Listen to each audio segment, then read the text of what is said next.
Hi, welcome to Myers ASMR. Are you relaxed? I'm so glad to see you. Did you know that all things are possible? Age is not a factor. Yeah, all things are possible. Age is not a factor. Well, guess what I made possible today? I just baked up a little chicken with potatoes, and then I made some collards on the side. So I have not tasted it yet. I bake chicken pretty rarely, so let's see how I did.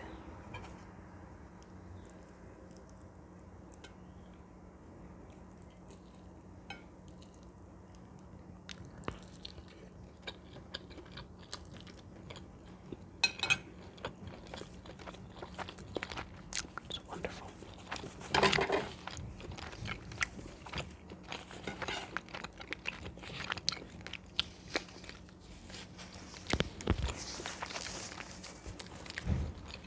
It's absolutely wonderful. Let me try the potato.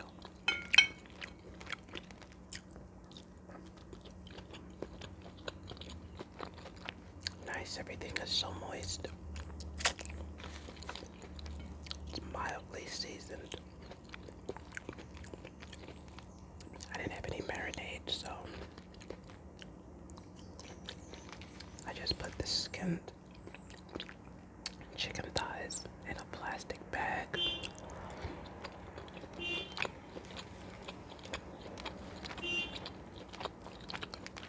Poured a little vinegar in there, salt, curry, and rosemary, dash of red pepper, and I just shook it and I turned it around, kept turning it around. And I just um, cut the knot off the bag, poured it in the baking dish, and honestly, I just threw the potatoes and onions on top and covered everything with some foil.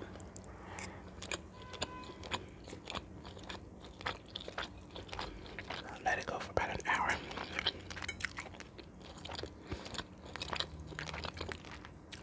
And here you have it, tender, juicy, moist.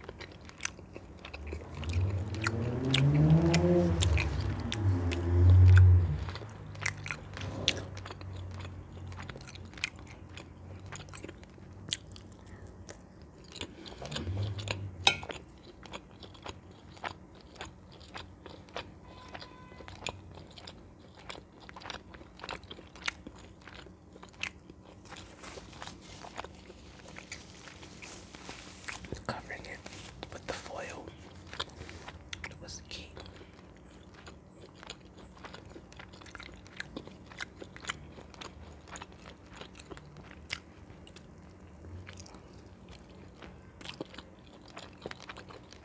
I do know that aluminum is a toxin, but I rarely use it.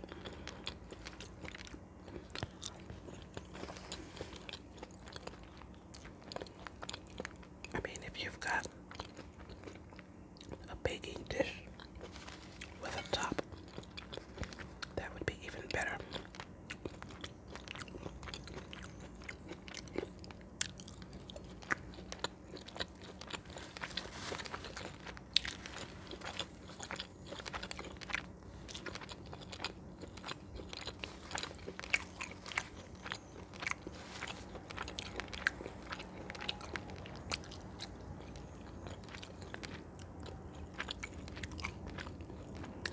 The chicken created so much of its own liquid. I think it just drowned out the vinegar. I mean, it watered it down so much.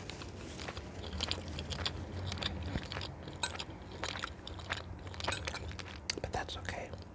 I wasn't planning to cover it with foil, but I didn't have enough room in single layer, so I had to throw things on top, and I didn't want the potatoes to burn.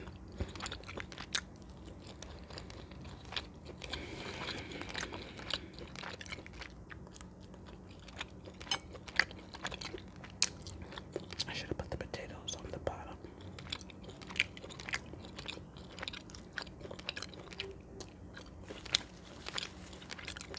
Let me taste these collards.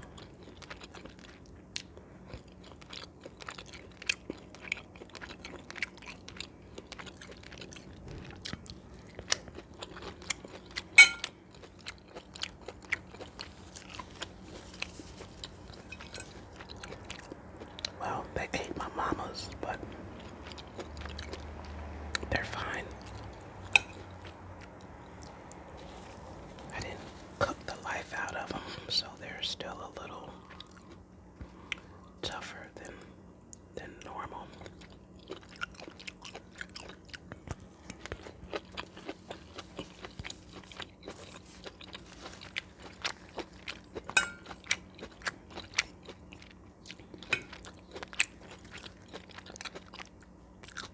That potato looks good, doesn't it?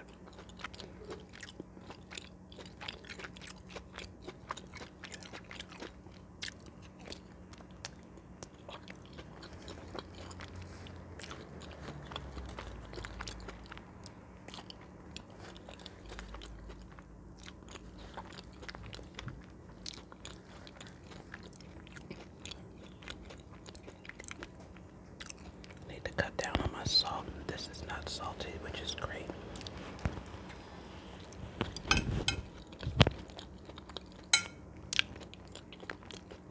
It's nicely seasoned.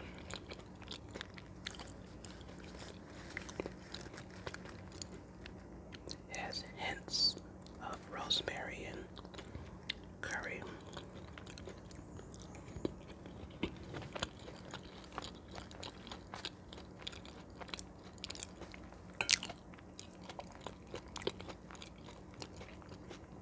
The chicken is so tender, I don't even need a knife.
things, many things.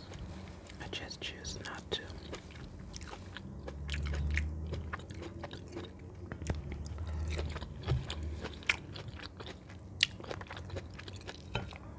I grew up cooking, so I'm like, I mean, I know I can do it, so whatever.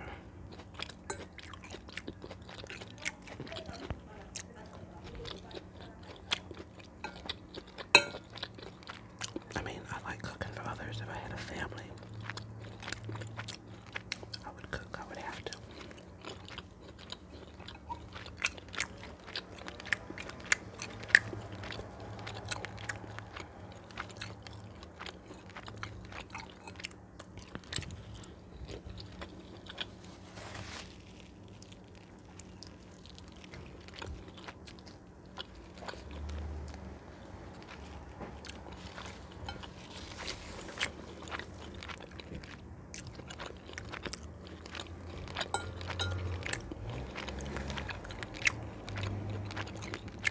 Just a little bit of food, not too much.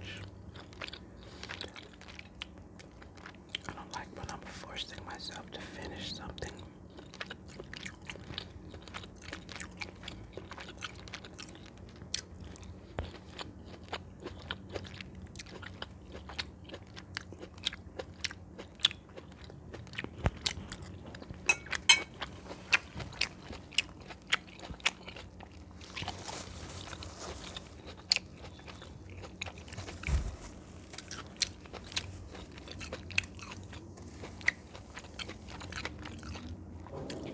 Wow. I think I need another piece of chicken and another potato. I just got a little bit because I didn't think it was going to be this good. You know, when something just looks okay in the pan, but the flavors are good.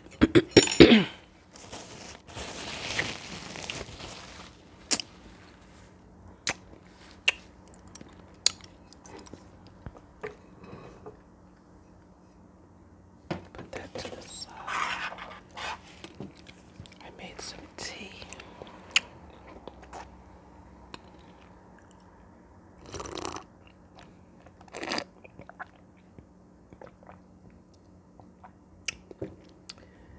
I put a little hibiscus leaves, loose alfalfa, and I think it's a Bigelow peach tea bag. So it's a really nice flavor, no sweetener.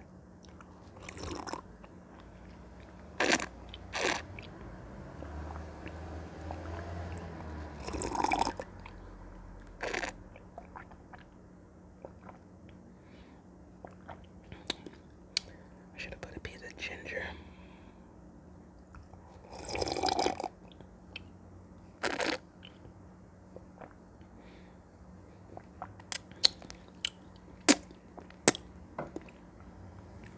Well, it's time for self-improvement. Mr. Mel Silberman wrote a book called People Smart, which I think is brilliant. Just brilliant. Especially if you're like me and you want to improve your interpersonal skills. So we're on the Asserting Your Needs chapter, Asserting Your Needs, and he's talking about, he gives examples of facial nonverbal behavior. Facial nonverbal behavior. Non-assertive would be little eye contact, tense facial muscles, denoting fear, a pleading, timid look. Assertive facial nonverbal behavior. Examples are open and direct contact, relaxed, friendly, a confident, engaged look. Aggressive facial nonverbal behavior, glaring, staring, tense facial muscles denoting anger, impassive, stony look. postural nonverbal behavior. Non-assertive would be fidgeting, wrinkling hands, hands behind back or in pockets, nervous, shifting body. Assertive, postural nonverbal behavior would be open hands, hands at side, relaxed body position. Aggressive, postural nonverbal behavior examples are clenched fists, finger pointing, rigid body position. He talks about being persistent.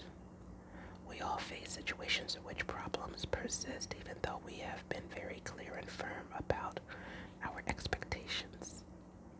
We thought that a matter was settled, only to find that the other person continues doing something we find unacceptable. Many people get discouraged when this happens and abandon their efforts to obtain a change in behavior, or they postpone them until another time. As a result, they let the person off the hook. The key to getting a lasting solution is persistence. When you are persistent, you send the message that you are really serious. If the other person has never experienced your persistence before, he or she is apt to slack off. Persistence does not mean nagging. Nagging is usually an expression of frustration rather than confidence. The person who persists is in control rather